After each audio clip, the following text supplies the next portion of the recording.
अस्सलाम वालेकुम students, I hope आप सब खैरियत से होंगे। आज का जो हमारा टॉपिक ऑफ डिस्कशन है वो डार्विन की थ्योरी ऑफ एवोल्यूशन है, जिसका नेम क्या है? Theory of evolution by natural selection. Darwin ने जो अपनी थ्योरी ऑफ एवोल्यूशन दी थी, लास्ट वीडियो में हमने डार्विन की हिस्ट्री को देखा, डार्विन के वर्क को देखा। अब डार्विन ने अपने सारे वर्क को इंटरप्रेट करके एक थ्योरी पेश की, जिसका नेम क्या है? Theory of evolution by natural selection. Darwin formulated his ideas of natural selection by 1844. These are following points of his theory of natural selection. Darwin की थ्योरी ऑफ नेचुरल सिलेक्शन का जो सबसे पहला पॉइंट है वो ये है: over production of population. All organisms have great reproductive potential. For example, a female oyster release about 1 lakh egg with each spawning. इसके मुकाबले में दूसरा है: a female sea star release about 1 million eggs each season. Thus, a half of million female sea star can produce another millions egg. If this repeated over just a few generations, it will soon fill up the oceans. A female robin, एक birds है जिसका name है robin, lay 4 fertile eggs each season. If each produces four more robins, it will cause unimaginable resources problem in just a few years.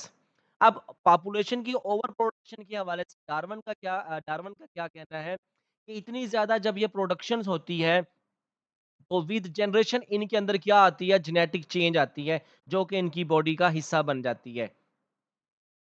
Second जो point है Darwin की theory of natural selection का, वो है genetic variations.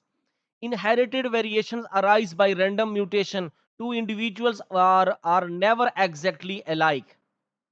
Some of these genetic variations give advantage to the individuals, but some variations are harmful to an individual. Some other variations are neither helpful nor harmful. These variations are called natural. These variation can be passed on to of suffering. अब Darwin ये कहता है कि organisms की body के अंदर heritable change, inheritable genetic changes भी आती हैं। कुछ चेंजेस ऐसी ऐसी होती हैं जो बॉडी के अंदर गुड फीचर्स लेके आती हैं, कुछ ऐसी होती हैं जो हार्मफुल होती हैं, और कुछ चेंजेस बॉडी के अंदर ऐसी होती हैं जो कि न्यूट्रल होती हैं। लेकिन ये ऑर्गेनिजम्स क्या करते हैं? विद टाइम इन चेंजेस को थ्रू जीन्स, थ्रू गैमीट्स अगली जनरेशन में ट्रांसफर करती हैं, जिससे फिर अगली जनरेशंस में भी जेनेटिक चेंजेस आती हैं, और यही जेनेटिक चेंजेस फिर क्या करती हैं? न्यू ऑर्गेनिजम्स बनने का सबब बनती हैं। उसके बाद डार्विन की थ्योरी ऑफ नेचुरल सिलेक्शन का तीसरा पॉइंट है struggle for survival. The resources are limited. देखें, दुनिया के अंदर रिसोर्सेज क्या है? लिमिटेड है। तो हर ऑर्गेनिजम्स क्या करते हैं? मैं इन सोर्सेज को ज्यादा से ज्यादा हासिल करूं। तो हासिल करने के लिए क्या करते हैं? वो ऑर्गेनिज्म एक दूसरे के साथ स्पेस के लिए, फूड के लिए, न्यूट्रिशन के लिए एक दूसरे के साथ compete करती हैं। तो जिस ऑर्गेनिजम्स के अंदर बेटर क्वालिटी के जीन्स होते हैं, बेटर फीचर्स होती हैं, वो क्या करता है? वो वहां पे डोमिनेंट हो जाता है, और यही डोमिनेंट करेक्टर उनकी बॉडी में अडाप्टिव ट्रेट बन जाता है। फिर ये ऑर्गेनिज्म इस अडाप्टिव ट्रेट को अगली जनरेशन में ट्रांसफर करते हैं। आखिरी पॉइंट है जो डार्विन की थ्योरी ऑफ नेचुरल सिलेक्शन का मोस्ट इंपॉर्टेंट है, ये है natural selection. Adaptive traits are transferred in subsequent generation. देखिए, जो ट्रेट बॉडी के अंदर हिस्सा बन जाते हैं, वेल अडाप्टिव ट्रेट्स होती हैं, वो ऑर्गेनिजम्स क्या करते हैं? इन्हीं ट्रेट्स को थ्रू जीन्स अगली जनरेशन में ट्रांसफर करते हैं। These organisms with well adaptive traits have less chance to reproduce. और जो करेक्टर बॉडी का उनके अंदर अडॉप्टिव नहीं होता, उसके जीन्स मैक्सिमम चांस होते हैं उसको अगली जनरेशन में ट्रांसफर नहीं करते। Thus, the maladaptive traits become less frequent in a population. Finally, they are eliminated. Darwin formulated a theory with these ideas. देखें कौन सी आइडियाज हैं? How this theory explain following points. How the tortoises and finches of Galapagos Island changed over time. Due to environmental changes, with time organisms में change आती है।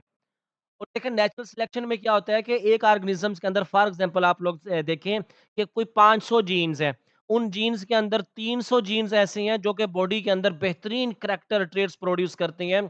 तो कुदरत क्या करेगी? उन बेहतरीन अडाप्टिव जीन्स को अगली जनरेशन में ट्रांसफर करेगी, और जो कि अगली जनरेशन में through generation over generation dominant हो जाएंगे। जो बाकी मेल अडाप्टिव जीन्स होते हैं वो अगली जनरेशन में ट्रांसफर नहीं होते। तो विद टाइम क्या होगा? कई जनरेशंस के बाद ऑर्गेनिजम्स के अंदर ऐसे ट्रेट डोमिनेंट हो जाते हैं जो पहले वाली स्पीशीज़ ऑर्गेनिज़म्स में नहीं होते और इस तरीके से एक new individual with new species सामने बन के आता है।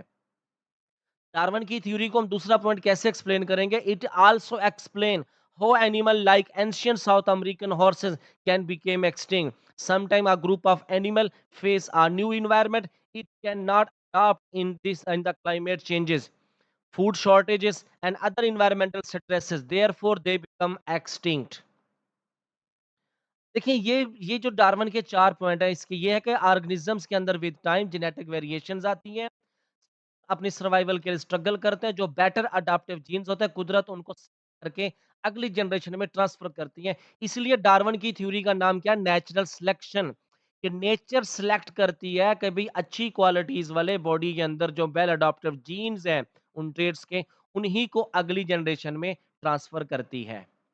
तो ये डार्विन ने 1844 में अपनी थ्योरी ऑफ नेचुरल सिलेक्शन पेश की कि कैसे न्यू ऑर्गेनिज्म सामने आते हैं।